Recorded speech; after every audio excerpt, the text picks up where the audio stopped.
좋아요와 구독하기, 알림 설정은 사랑입니다.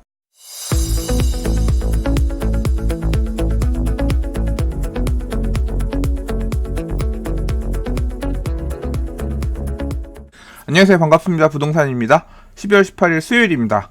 엊그저께네요. 12월 16일 부동산 대책 나오고 나서 제가 대책 읽어드렸던 실시간 영상 요약해서 좀 다시 한번 소개해보겠다 이런 말씀을 드렸는데, 여러 커뮤니티나 다른 유튜버 분들도 이에 관련해서 많이들 얘기하신 것 같아서 저는 제 나름대로 인상 깊었던 부분들을 조금 생각해서 정리를 해봤습니다. 이 영상은 그 내용에 대한 소개고요. 이와 관련된 부동산 뉴스들은 앞으로 또 읽어보도록 하겠습니다. 그럼 영상 시작할게요. 이번 부동산 대책을 보면서 제가 박수쳤던 부분 있죠? 가장 인상 깊었던 부분. 이번 대책에서는 재고주택 매물들이 나오기 위한 부분들을 굉장히 여러 군데서 머리를 썼습니다. 자, 그 첫 번째는 조정대상 지역에서 10년 이상 주택을 보유한 다주택자의 물건을 매매할 경우에는 양도소득세 중과 2주택 같은 경우는 10%포인트, 3주택 같은 경우는 20%포인트의 지금 추가세율이 적용되죠. 이 내용을 적용하지 않게끔 언제부터? 부동산 대책이 발표된 12월 16일의 다음날 12월 17일 이후부터 양도하게 되면 중과를 배제해주겠다. 그리고 장기보유 공제도 적용되게끔 해주겠다. 2주택 같은 경우는 최대 30%까지의 장기보유 공제 적용이 되잖아요. 그 기한을 2020년 6월까지 줄 테니까 지금 조정대상 지역에 10년 이상 주택 보유한 사람들, 다주택자들 물건 팔 기회 줄 테니 터세요. 재고주택 매물들을 팔 수 있을 만한 그런 기회를 열어줬다는 겁니다.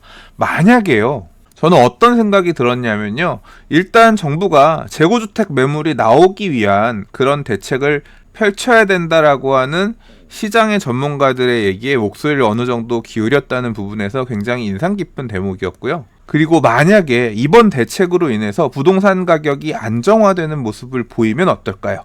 실제로 매물들이 나오고 거래가 되면서 가격이 안정화되는 모양을 보인다라고 하면, 지금 이번에는 10년 이상 다주택자의 매물이었지만 8년 이상 보유한 다주택자 매물 또는 5년 이상 보유한 다주택자의 매물도 이런 식으로 한시적 완화를 해주면서 시장에 매물들이 나오게끔 할 수도 있지 않을까, 이런 기대감이 일부 들었습니다. 시장에 매물이 나오게끔 하기 위해서 또 여러 가지 고민을 했는데요. 일시적 1세대 1주택 양도시에 기존 주택의 처분 기한을 2년에서 1년으로 단축하는 내용도 포함이 됐어요. 이 주택은 2019년 12월 17일 이후 취득하게 되는 주택부터 적용한다고 했으니까 이번 대책 이후에 갈아타기를 하기 위해서 새 주택을 산다고 하면 보유하고 있던 기존 주택은 1년 안에 팔아야 된다는 얘기입니다. 과거에는 이러한 일시적 1세대 1주택 양도시 처분 기한이 3년까지 벌어져 있었어요. 그래서 이 기간을 이용해서 부동산 가격이 좀 더 올라간다라고 생각하면 기존 주택을 천천히 팔면서 가격이 상승하게끔, 상승할 때까지 기다리는 그런 매도자들이 있었다고 하면, 이게 1년으로 줄어든다는 얘기는 어떤 거예요? 기존 주택을 비과세 받아서 팔기 위해서는 무조건 1년 기한 안에 양도까지 끝내야 되는 거니까 여유 부리기가 상대적으로 쉽지 않죠. 까딱 잘못해서 양도하는 시점 자체가 1년을 초과하게 되면 과세가 되고 2주택자가 되는 거기 때문에 거의 사는 것과 파는 것을 동시에 진행하거나 새 주택을 취득한 이후에는 기존 주택을 최대한 빨리 파는 형태로 그렇게 준비들을 하시지 않을까 생각합니다. 이 이야기는 갈아타기하는 주택 소유자들의 물건이 2년씩 잠기지 않고 시장에 바로바로 매물로 다시 나올 수 있도록, 즉 재고주택 매물이 잠기지 않도록 의도한 부분이 아닌가 생각이 되고요. 그리고 다주택자가 조정대상 지역 안에 있는 주택을 양도할 경우에 이제까지 일반 분양권, 비규제 지역에 있는 분양권도 포함입니다. 그리고 분양권은 채권이기 때문에 주택으로 보진 않았었죠. 그런데 이 분양권도 주택수에 포함해서 양도소득세를 중과하게끔 법을 개정한다고 하는데요. 이 내용은 2021년 1월 1일 양도분부터 적용된다고 했습니다. 예를 들어서 내가 조정대상 지역인 광명시의 주택을 하나 가지고 있고 비규제 지역인 인천에 분양권을 2개 들고 있어요. 이 경우에는 1주택 2분양권이에요. 광명시에 있는 주택을 양도할 경우에는 1세대 1주택이니까 비과세로 팔 수도 있어요. 근데 2021년 1월 1일부터는 인천에 있는 분양권 2개가 주택으로 포함해서 양도소득세를 계산하도록 하고 있기 때문에 2021년 1월 2일 날 내가 광명시에 있는 주택을 양도하게 되면 3주택에 해당하게 돼서 비과세도 받을 수 없고 다주택 중과도 적용된다는 얘기입니다. 이건 두 가지를 노렸다고 생각하는데요. 만약 보유한 주택을 중과세 안 받고 팔려면 어떻게 해야 돼요? 이 개정 법률이 2021년 1월 1일 양도분부터 적용한다고 했으니까 2020년, 그러니까 내년 중에 조정대상 지역 내 주택을 양도하게 되면 비과세로 팔거나 1주택 세금 내고 팔 테니까 중과는 안 맞겠죠. 그래서 재고주택 매물이 나올 수 있을 만한 요인이 만들어지는 거겠죠. 인천 분양권 가져가려고 광명시 아파트 파는 거 아깝다 이렇게 생각하시는 경우라면 인천에 있는 분양권 물건을 정리를 하시겠죠. 아무튼 어느 쪽이든 재고주택 매물이 나오기 위한 노력을 했다. 그런데 정부가 바랬던 이런 생각처럼 매물이 많이 나올지는 또 지켜봐야 알 것 같아요. 조정 대상 지역 내에 10년 이상 다주택자 매물들이 얼마나 많이 있는지도 좀 생각해 봐야 될 것 같고요. 1주택자 갈아타기 수요도 금융이 많이 막혀있는 상태라서 그렇게 원활히 많이 이루어지기에는 녹록치 않은 상황이라고 생각이 되거든요. 자, 두 번째 생각해 볼 점은 이번 대책이 굉장히 이 정도까지 해도 되나 싶을 정도로 강력한 자금을 틀어막는 대책이었습니다만 그 외의 내용들도 있지만 그에 비해서 올 가을 이후에 굉장히 핫했던 실질적으로 굉장히 뜨거웠었던 비규제 지역 또는 저규제 지역으로의 개입은 굉장히 소극적이었던 걸 알 수가 있습니다. 부동산 스터디 카페의 검색어 순위 5위권에서 계속 유지가 되고 있었던 일산 같은 경우에 언론에서도 많이 언급이 됐었죠. 그리고 버스로 원정 투자 간다 얘기 있었던 부산이나 아니면 여전히 핫한 대전 등과 같은 수도권 또는 지방에 대한 규제 수위는 별로 없었습니다. 이게 일각에서 말씀하시는 것처럼 내년 4월에 있을 총선 때문에 그런 것 아니겠느냐는 의혹의 눈초리도 있습니다만 아무튼 역으로 생각하면 이들 비규제 지역, 저규제 지역은 이번에 건드리지 않았기 때문에 기회의 유인이 어느 정도 열려 있다라고도 볼 수 있겠고요. 물론 아예 손을 안 댄 것은 아니고요.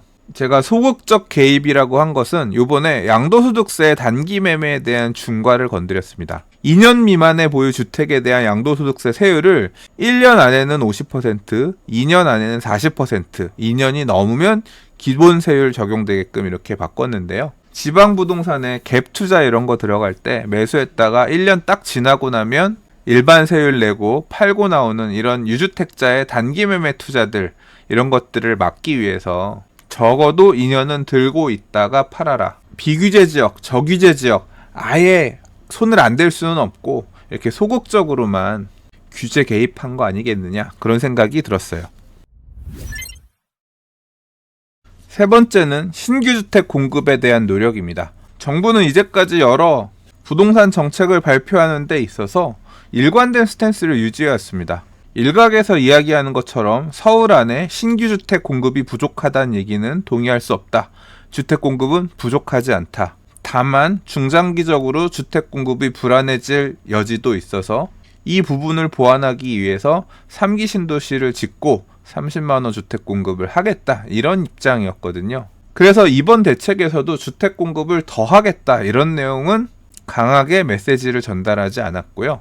다만 이제까지 사업이 추진되고 있었던 서울 안의 여러 정비사업들, 이 정비사업들이 빨리 촉진돼서 분양을 통해 일반에 공급될 수 있도록 노력하겠다. 이런 의지를 공급 부분의 첫머리에서 얘기를 했습니다. 관리처분계획 이후에 서울시 내 여러 정비사업장들을 서울시와 TF를 꾸며서 속도를 빠르게 하겠다라고 했던 내용이 그 내용인데요. 이 부분은 뒤에서 얘기할 분양가 상한제 적용 지역 확대랑 맞물려서 생각을 해봐야 되는데 분양가 상한제 적용 지역 확대는 내년 4월 말까지 유예 기간이 있어요. 그래서 이번까지 분양가 상한제 적용 지역이 지정됐다고 하더라도 내년 4월 말 이전에 입주자 모집 승인 신청을 해서 분양에 나서게 되면 민간택지 분양가 상한제 적용이 안 되는 거죠. 이제까지는 이 이슈가 강남 주요 지역의 재건축 아파트들에만 주로 적용이 됐었다고 하면 이번에 분양가 상한제 적용 지역은 강북의 여러 지역들, 수도권의 여러 지역들까지도 확대가 되었기 때문에 빨리 갈 곳들은 빨리 가면서 신규 분양 물량들이 쭉 나오는 그런 효과가 있겠지만 이 골든타임을 놓치는 정비구역들의 경우에는 분양가 상한제가 적용이 되면서 현재 사업 막바지에는 강남의 여러 재건축 단지들이 그러하듯 분양 단계로 나아가지도 못하고 갈등이 심화되는 그런 모양새를 보일 수도 있습니다. 그리고 한편으로 이제까지 크게 활성화되어 있지 않았던 가로주택 정비 사업을 더욱 활성화하기 위한 방안을 내놓았는데요. 가로주택 정비 사업이란 1만 제곱미터 이하의 소규모로 할 수 있는 소규모 주택 정비 사업인데요. 이게 법률에서는 2만 제곱미터까지 범위를 확대해서 사업을 할 수 있도록 하긴 했습니다만 가격 불안들의 요인이 있어서 투기과열지구 안에서는 이 구역 확장이 안 됐었는데요. 이번에 투기과열지구인 서울에서도 2만 제곱미터 여기에다 짓게 되면 약 한 500세대 정도 지을 수 있대요. 가능하게 이렇게 법률을 개정한다고 하고요. 그리고 SH나 LH와 같은 공기업을 파트너로 해서 공공임대주택 20% 이상 공급하는 조건으로 사업을 하게 되면 분양가 상한제도 피하게 해주고 사업성을 부여하겠다 이렇게 발표를 했습니다. 그리고 서울 안에는 영등포나 성수동 등 준공업 지역들이 많이 있는데요. 준공업 지역은 상대적으로 주택의 비중이 높지 않아서 주택지, 주거 불안의 요소가 적다고 생각했는지 이 지역에도 가로주택 형식으로 주택 공급을 확대하겠다 이런 내용을 포함했습니다. 가로주택 정비 사업의 활성화 부분은 사실 서울시가 얼마나 호응해 주느냐 같은 문제인식을 가지고 협조하느냐에 따라서 분위기는 조금 달라질 거라고 생각하고요. 한편으론 가로주택 정비 사업에 이렇게 기회가 많이 열린다고 하면 투자처로서도 고민해 볼 만한데요. 사실 개인적으로는 재개발, 재건축은 억제하면서 가로주택 정비 사업은 이렇게 혜택을 주려고 하는 이유가 뭔지 잘 모르겠어요. 가로주택 정비 사업도 500세대 이렇게 지으면 적은 단지가 아닌데 재개발 구역들도 소규모 재개발 구역들 많은데 굳이 왜 여기만 혜택을 주는 걸까요? 네 번째로 눈길 갔던 부분은 사상 초유의 대출 규제입니다. 신규 주택을 구입할 경우에는 이 주택이 15억을 초과하는 아파트면 대출을 금지해라. LTV 빵. 그리고 15억 밑에 주택도 LTV 구간을 나눠서 9억 밑으로는 40%, 9억 초과분에 대해서는 20%. 그래서 대출 가능한 금액을 더 줄였죠. 당장 이 내용은 다음날 한 법률사무소가 헌법소원 심판을 청구했습니다. 15억 초과 아파트에 대한 주택 구입용 주택담보대출 금지는 헌법 제23조가 규정한 재산권을 제한하고 헌법이 정한 법률 유보 원칙을 위반했고 정부가 은행을 움직일 수 있는 영향력을 이용해서 법률적인 근거 없이 대출을 제한하는 공권력을 행사했다는 점에서 문제를 제기했다고 하는데요. 제가 생각해도 이는 굉장히 강력한, 저는 상상도 하지 못했던 강력한 수요 억제책이라고 생각됩니다. 근데 이런 것도 생각해 볼 수 있죠. 왜 15억이야? 앞으로 15억 초과 고가주택 시장이 아니라 만약에 그 밑에 시장도 가격이 불안해지고 들끓기 시작하면 이 기준은 신규주택 구입 시 9억 초과 아파트 대출 금지 이런 식으로도 더 강화될 수 있는 거잖아요. 그래서 정신이 대략 멍하다. 이와 관련해서도 지금 굉장히 많은 불만들이며 이야기들이 나오고 있는 상황이죠. 자, 다음은 서울보증보험의 9억 초과 유주택자 전세대출 보증 제한을 하겠다는 건데 9억 넘는 고가주택을 소유한 사람도 전세자금 대출을 받을 수가 있었어요. 주택을 보유하고 있지만 내가 고액 전세 들어가면서 전세자금 대출을 받겠다라고 하면 공적 보증은 못 받지만 사적 보증인 서울보증보험을 이용해서 보증받고 전세자금 대출을 이용할 수 있었거든요. 이번에 그걸 막았다는 겁니다. 이 내용은 뒷부분에서 다시 이야기하겠지만 유주택자의 인기지역, 핵심지역 전세 수요 억제에도 영향이 끼쳐집니다. 그 부분 나중에 다시 별도로 얘기할게요. 전세자금 대출을 받아서 신규 주택 구입하는 데 들어가는 것을 막기 위해서 전세자금 대출 후에 신규 주택을 매입하거나 이주택자가 전세자금 대출을 받을 경우에는 마찬가지로 사적 보증, 서울보증보험의 보증서 가지고 전세자금 대출을 못 받게끔 그렇게 또 막는다고 해요. 이렇게 놓고 보면 중저가 저택 시장에 무주택자 또는 1주택자까지는 아직은 대출 시장이 열려있긴 열려있습니다. 그러나 15억 초과하는 중상급 지역 또는 상급지에서의 자금을 유입할 수 있는 수단은 진짜 꽁꽁 막힌 거고요. 부동산 시장으로 들어갈 자금줄은 안 그래도 조금만 열려 있지만 필요하다면 앞으로도 촘촘하게 꼼꼼히 더 막겠다. 그런 정부의 의지가 드러났다고 생각합니다. 다섯 번째는 보유세 공포입니다. 다른 부분들 때문에 어떻게 보면 이 부분에 대한 이야기를 하시는 분들은 그렇게 생각보다 많지 않은 것 같은데요. 이번에 종합부동산세 고지서 맞아보신 분들 중에서는 아마 충격받으신 분들 많이 계실 거예요. 저도 그 중에 한 명이고요. 이번에 언론에 보도되는 내용들이나 아니면 부동산 대책 보도자료 보면서 이 보유세 증가하는 부분을 더 비중을 둬서 읽으신 분이 계신가 모르겠습니다. 일단 내용을 보면 강남의 1인 다주택자들 같은 경우는 굉장히 부담스러울 것 같아요.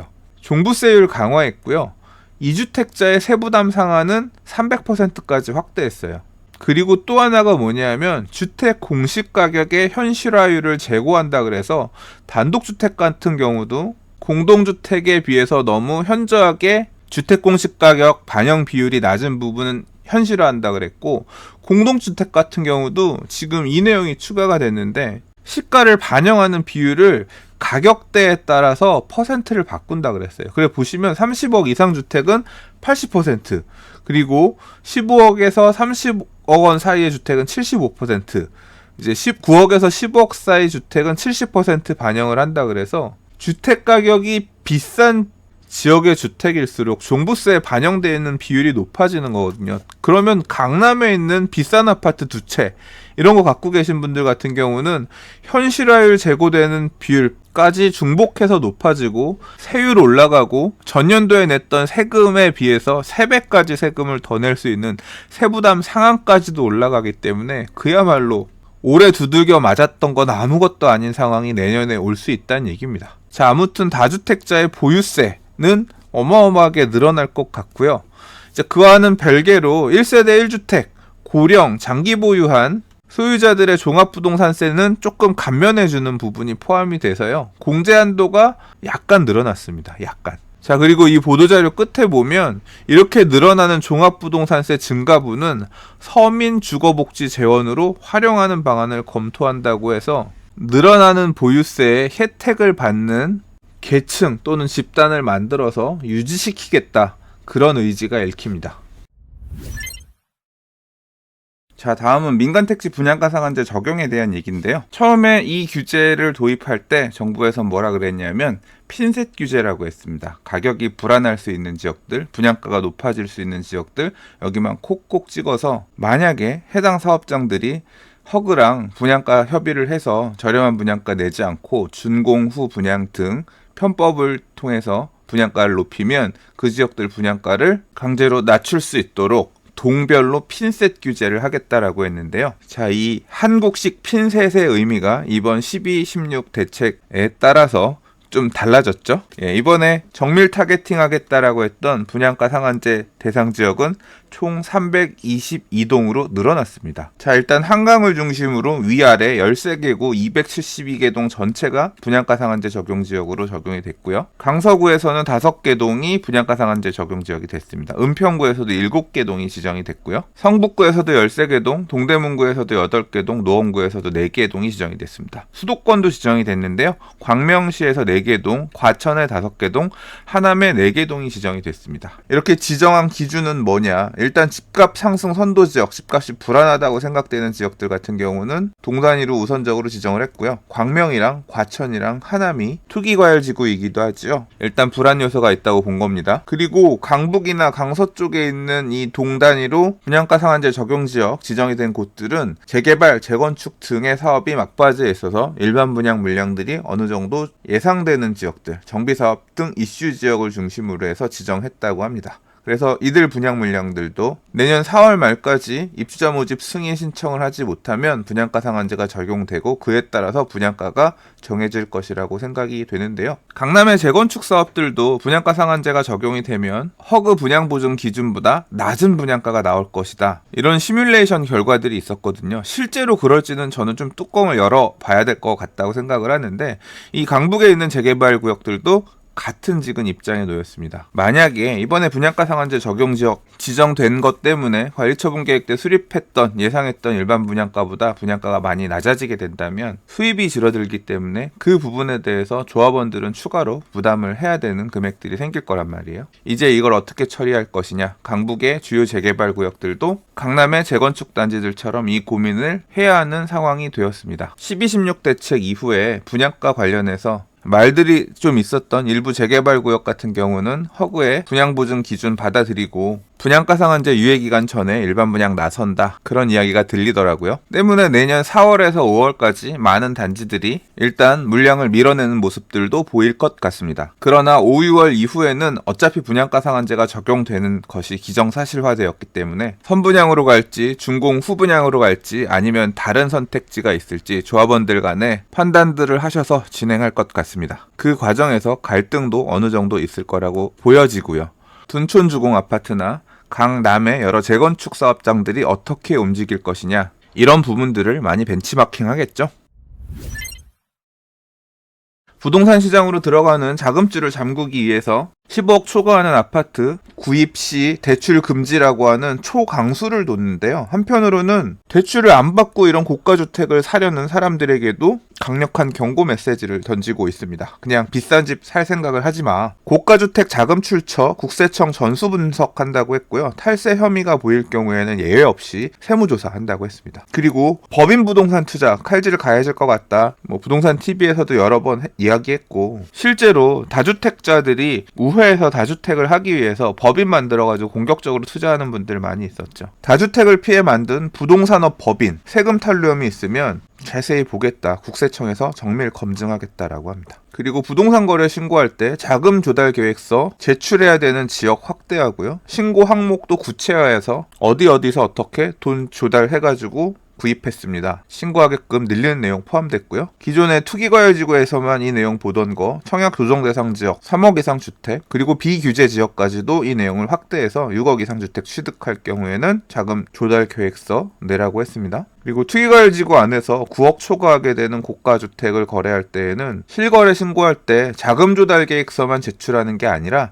아예 그냥 자금 조달을 이렇게 했습니다, 객관적으로 검증할 수 있는 증빙 자료를 함께 내라고 했습니다. 이제까지는 신고된 내용들 중에서 의심 가는 사례가 있으면 구청으로 당사자들, 매도자, 매수자, 그 다음 중개업자한테 우편물 보내서 소명자로 언제까지 보내세요, 이렇게 오는 내용들 확인해가지고 조사를 하거나 했잖아요. 근데 앞으로는 투기과열지구 안에서 9억 초과하는 주택 거래할 경우에는 아예 그냥 자금 조달 증빙 자료까지 내라고 했으니까 어마어마하게 빡빡해지는 거죠. 사실 이렇게까지 해야 되는 건가 싶긴 합니다. 마치 잠재적 범죄자 취급받는 기분이 살짝 들 정도예요. 아무튼 고가주택 구입할 때는 탈탈 털릴 각오하고 사라, 모종의 경고처럼 느껴지기도 하는데요. 다른 나라에서도 이 정도까지 하는 나라가 있는지 모르겠습니다. 저는 기본적으로 큰 정부를 좋아하지 않아요. 이러한 개입이 형평성에 맞는 건지 좀 지나치지 않나 생각하고요. 제가 불만이라고 어쩌겠습니까? 앞으로는 투기과열지구 안에서 9억 초과하는 주택 거래할 때 이것저것 준비하실 것들이 좀 많겠구나 싶기도 한데, 한편으론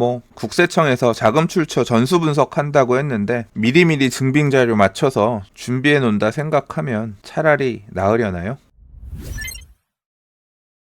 8번째는 청약제도 개편입니다. 청약 관련해서 불법 행위를 한다거나 불법 전매 등을 하게 되면 10년간 청약 금지, 페널티가 주어진다는데요. 이건 안 하면 되죠. 하지 않으시면 돼요. 5년이든 10년이든 별 상관없으니까. 자, 그리고 과천이나 하남 등에서 지역 1순위 받기 위해서 전세 얻어 들어가시는 청약 예비자분들 많이 계셨죠. 이게 가서 1년만 거주하면 지역 1순위 통장이 되니까 기존에 그 지역에 오래 살았던 실수요자들이 배제된다, 문제가 있다, 이런 의견들이 많이 제시가 됐고요. 그래서 이번 대책에서는 지역 1순위 청약 당첨 거주기간 요건을 강화하는 내용이 포함되어 나왔습니다. 이게 2년으로 늘어날지 아니면 다른 조건이 붙을지 강화 수준은 아직 협의 중이라고 하고요. 이 내용은 나중에 추후에 다시 확인을 해야 될 것 같습니다. 언론 등을 통해서 나오게 되면 부동산 TV에서 따로 얘기해 볼게요. 자, 그리고 일반 분양 청약해서 당첨되는 경우에 청약 재당첨 제한 기간을 강화하는 내용이 포함됐어요. 과거에는 규제 수준 그리고 분양가 상한제 적용 지역이냐 아니냐 이거에 따라서 재당첨 제한 기간이 좀 달랐는데요. 이번에 조정 대상 지역은 7년, 투기과열지구는 10년으로 확대한다고 합니다. 당첨 한번 되면 10년 안에는 분양 못 받는다 뭐 이런 얘기인데 5년이나 7년이나 10년이나 그렇게 크게 의미 있는 것 같지는 않습니다.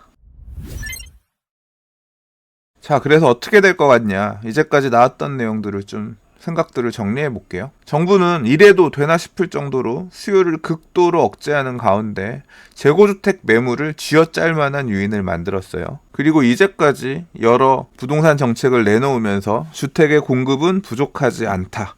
이 내용을 계속 입장을 재확인하고 있는 상황이에요. 시장의 반응은 어떤가? 이 내용은 앞으로 현장의 중개업소 소장님들 목소리 전해드리려고 콘텐츠 별도로 준비하고 있는데요. 어제 같은 경우에는 안 나오던 반포 1단지 재건축 아파트 매물 가격 조금 조정돼서 나오는 상황이 있었다고 하고, 용산 같은 경우도 안 나오던 매물이 갑자기 나왔다가 또 다시 보류되고, 약간 매도자들의 움직임이 갈팡질팡하는 모습들이 일부 보이고 있는 것 같긴 합니다. 매수자들 입장에서도 당장 쫓아가서 매물이 나왔다고 해서 받아먹기에는 살짝 눈치가 보이죠. 고가주택 매수하면 국세청에서 전수조사한다고 했고, 15억 초과하는 LTV 빵인 주택들 자금 조달이 쉽지 않아서 포기하신 분들도 많이 있었을 거예요. 우리는 2017년 파리 부동산 대책, 그리고 2018년 9.13 부동산 대책 이후에 몇 달간 심리가 꺾이면서 가격이 빠지고 매수는 주저하는 그런 모습들을 보여왔었습니다. 이번 텀엔 어떨까요? 지켜볼 대목이고요. 일단 우리나라는 거주 이전의 자유가 있는 나라이긴 하지만 금융을 틀어막고 거래 과정에 있어서의 허들을 높이고 거래 비용들이 늘어나는 등 쉽지 않아졌습니다. 고려해야 될 변수들이 너무 많이 생겨서 아이고 머리 아파 그냥 눌러앉자 이런 결정하시는 분들도 여러 나오지 않겠냐 생각됩니다. 이번 부동산 대책에 따라서 강남의 부동산 가격이 멈춰선다면, 그리고 하락하기 시작한다면 서울 안에는 강남이라는 천정이 생기게 됩니다. 강남의 가격이 멈춰서 있는데 중하급지의 가격 상승은 제한적일 수밖에 없다는 거죠. 정부가 바라는 그림은 강남의 상승이 멈추고 점차적으로 하락하면서 이러한 하락세가 중상급지, 중급지, 하급지로 이어지는 모습일 것입니다. 돈 안 빌려줄 거야? 집 사면 자금 출처 조사할 거야? 그러니까 사지마. 강력한 수요 억제책을 정부는 썼지만 과연 주택을 구입하고자 하는 수요층들의 욕망을 이번에는 꺾을 수 있을까요? 만약에 정부가 생각한 방향대로 부동산 가격이 꺾인다면 이건 기회일까요? 아니면 부동산 조정장, 아니 하락장의 시작을 여는 시그널일까요? 판단은, 선택은 각자가 알아서 해야겠죠? 많은 분들이 아마 공통적으로 얘기하시는 것 같은데요. 2020년은 전세시장의 움직임을 주목해야 되는 한 해가 되지 않겠냐 생각합니다. 일단 소유자들은 늘어나는 보유세 부담을 어떻게든 전가하고 싶을 겁니다. 받아줄 수 있는 사람 누구밖에 없어요. 열심히 일해서 돈 벌거나 아니면 임대료를 올리는 수밖에 없겠죠. 늘어난 보유세 부담이 임차인에게 전가되는 부분이 있겠느냐, 임대료 부분 좀 주목해서 봐야 될 것 같고요. 수요층의 생각도 한번 고민해 봐야죠. 인기 지역의 신축 아파트, 학군 수요도 있고 여러 가지 이유가 있겠지만 매수하려고 생각했던 수요층은 이번 대책 보고 어떻게 생각하고 있을까요? 크게 세 가지일 텐데요. 대출이 안 나오는구나 이제. 그러니까 못 사네. 내가 가진 돈으로는 살 수 없으니까.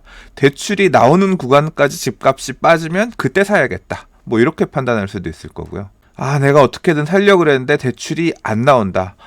둘러보자. 대출 나오는 아파트 뭐 있나? 상대적으로 낮은 눈높이의 아파트는 대출이 나오겠죠. 한 등급 낮은 입지의 신축 아파트를 살 거냐? 아니면 같은 입지에 상대적으로 저렴한 금액의 구축을 대출받아서 구입할 거냐, 이런 판단을 할 수도 있을 거고요. 아니면 삶의 질을 포기할 수 없으니 전세로 인기지역 신축 아파트에 계속 머문다거나 전세 살면서 청약 등을 노리는 방법도 있을 겁니다. 당장 2020년 상반기까지는 서울 안에도 입주 물량들이 넉넉하게 있기 때문에요. 전세 가격 불안이 나타나지 않을 수도 있습니다. 강동구 고덕 재건축 입주 물량들이나 또는 영등포구 신길 뉴타운 입주 물량 등이나 양천구 신정 뉴타운 아이파크 위브 등의 물량 등이 있기 때문에 당장 크게 이슈화 되지는 않을 거라고 생각하는데요. 다만 2020년 하반기부터는 올해 가을 이후에 전세 가격 불안하다 이런 얘기 많이 있었던 것처럼 내년 하반기에는 이 이슈가 더욱 대두될 거라고 생각하거든요. 그 시점의 전세 가격, 그리고 매매가 대비 전세가 비율, 이런 부분이 이후에 매매 시장의 변수로 작동할 거라고 생각됩니다. 전세 가격이 올라가게 되면 매수자들은 대출도 받을 필요 없이 자금 출처 소명에 아무 문제도 없이 주택을 매수할 수 있는 환경이 만들어지는 거니까요. 한편 이런 의견도 있습니다. 이번 부동산 대책에 따라서 강남의 매매가 막히면 전세 수요가 급증하면서 강남의 전세 가격이 폭등할 것이다. 이런 주장도 있는데요. 이러한 주장에 대해서 그렇지 않을 수 있다라는 반박입니다. 고가 전세에 대한 서울보증보험의 사적 보증을 이용한 고가 전세자금 대출 받던 것을 이번 대책에서 막았는데요. 현재 강남 신축 아파트 매매 수요의 구성은 강남에 지금 전세 살고 있는 분들, 이분들이 전세 금액에다 돈 보태서 매수하려고 하는 거, 또는 마포구나 성동구, 동작구, 양천구 등의 중상급지에서 상급지로 올라가려고 하는 갈아타기 수요라고 할 수 있는데요. 15억 초과 주택대출이 막히게 되면 강남에 전세 살고 있던 세입자 같은 경우는 매수를 포기하고 전세로 눌러앉아 살 수 있겠지만, 이 전세 수요는 원래 강남에 전세 살던 사람이니까 기존 수요죠. 전세 수요가 막 폭발적으로 늘어나는 그런 건 아니에요. 중상급지 지역에서 강남으로 갈아타게 하려던 수요들, 예를 들자면 대치동의 학군 수요 때문에 이사를 가야겠다,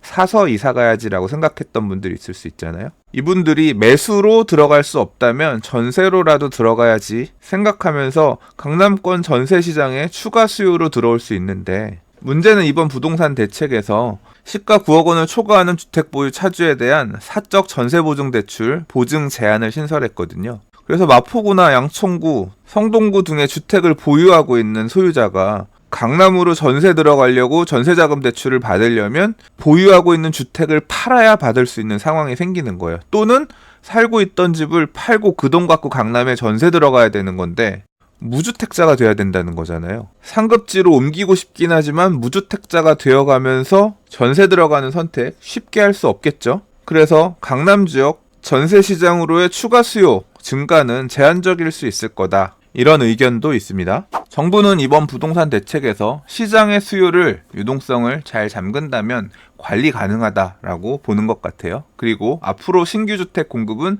충분하다고 보고 있는 것 같습니다. 많은 시장의 전문가분들이 이번 부동산 규제책은 굉장히 강력한 한방이라고 이야기들을 하고 있고요. 시장 참여자들은 펀치 한 방 얻어맞았으니까 얼얼하죠. 상황 판단하고 정신 차리는데 좀 시간이 필요해요. 2016년 11.3 부동산 대책 이후에도 몇 개월 동안은 부동산 시장이 굉장히 침체됐었죠. 그러다가 2017년 5월 대선 이후부터 불이 붙기 시작했고요. 결국 파리 부동산 대책이 나왔죠. 파리 부동산 대책 이후에도 시장은 몇 개월간 안정세를 보였습니다. 그러나 2018년 1월, 2월부터 물건들이 막 거래되기 시작하고 가격이 급등했죠. 그리고 가을 시즌에 급기야는 9.13 부동산 대책이 나왔습니다. 9.13 대책 이후에도 한동안 시장은 잠잠하다가 2019년 6월부터 다시 부동산 가격이 달리기 시작하면서 이번 12, 16 부동산 대책이 나왔습니다. 지난 부동산 대책은 분명히 시장에 충격을 주면서 가격을 흔들었어요. 그래서 남들이 사려고 하지 않을 때, 가격이 흔들렸을 때 매수하셨던 분들은 결과적으로 보면 기회를 잡은 사람이 됐었습니다. 자, 이제부터는 여러분께서 선택하셔서 판단해야 됩니다. 정부가 바라보고 있는 대로 지금 부동산 시장의 상승장이 시장 수급의 문제가 아닌 투기 수요에 의한 것이며, 이 투기 수요를 이번 대책으로 충분히 잡고 관리할 수 있다면 중장기적으로 시장은 안정화될 것입니다. 그런데 만약에 정부가 생각하고 있는 그 가정이 틀렸고 이번 대책으로도 수요 억제를 하지 못한다면 시장은 다시 달아오를 수도 있을 것입니다. 판단은 각자의 몫입니다. 자, 영상의 마지막입니다. 12, 16 부동산 대책을 이제까지 쭉 살펴봤는데요. 그럼에도 불구하고 2020년에 눈여겨볼 부분은 뭐가 있을까요? 청약시장은 여전히 매력적입니다. 민간택지 분양가 상한제 적용으로 강남뿐만 아니라 강북의 정비사업으로 공급되는 아파트들은 굉장히 이쁘고 매력적인 가격으로 분양에 나올 가능성이 높아졌습니다. 분양가 상한제가 적용이 되면 재당첨 제한이나 거주 의무 요건 등 거래 제약이 생기기도 하지만, 한편으론 시가보다 훨씬 저렴한 가격으로 내 집 마련을 할 수 있을 기회가 열리는 거기 때문에 가점이 어느 정도 높은 통장을 가지고 계신 분들은 적극적으로 공략을 해야 할 것입니다. 분양 물량이 많이 남아있는 주요 지역들을 보시면 좋겠습니다. 두 번째, 가로주택 정비 사업을 정부는 주택 공급의 대안으로 제시했고요. 서울시와 이해관계가 맞는다면 해당 규정의 완화를 통해서 서울시 안에서도 핵심 지역에 약 500세대 가까운 아파트를 지을 수 있는 가로주택 정비 사업들이 활성화될 가능성이 있습니다. 투자의 유인이 만들어지는 새로운 매력 덩어리가 될 수 있습니다. 노후한 연립주택 단지 등이 몰려있는 인기구의 소외된 주택가들을 다시 한번 돌아봐야 될 이유가 생겼습니다. 세 번째는 상대적으로 규제가 덜한 저규제 지역 또는 비규제 지역의 흐름을 주목해야 됩니다. 이제까지 살펴본 1216 부동산 대책의 주요 규제들은 강남이나 송파 그리고 강북의 대장급 지역들을 타겟팅해서 부동산 대책이 나왔는데요. 상대적으로 이에 비껴있는 비규제 지역 또는 저규제 지역들 같은 경우는 순환매 또는 갭매우기로 시장이 흐를 수 있는 요인들이 많이 존재합니다. 거래 동향이나 시세 흐름 지켜보실 필요가 있다고 생각합니다. 지나온 길을 돌아보면 기회는 항상 남들이 고개를 절레절레 흔들면서 주저하던 시절에 있었던 것 같습니다. 각자의 위치에서 현명한 선택들을 하시길 바라겠습니다. 긴 시간 방송 봐주시느라 들어주시느라 고생 많으셨고요. 감사합니다. 부동산이었습니다.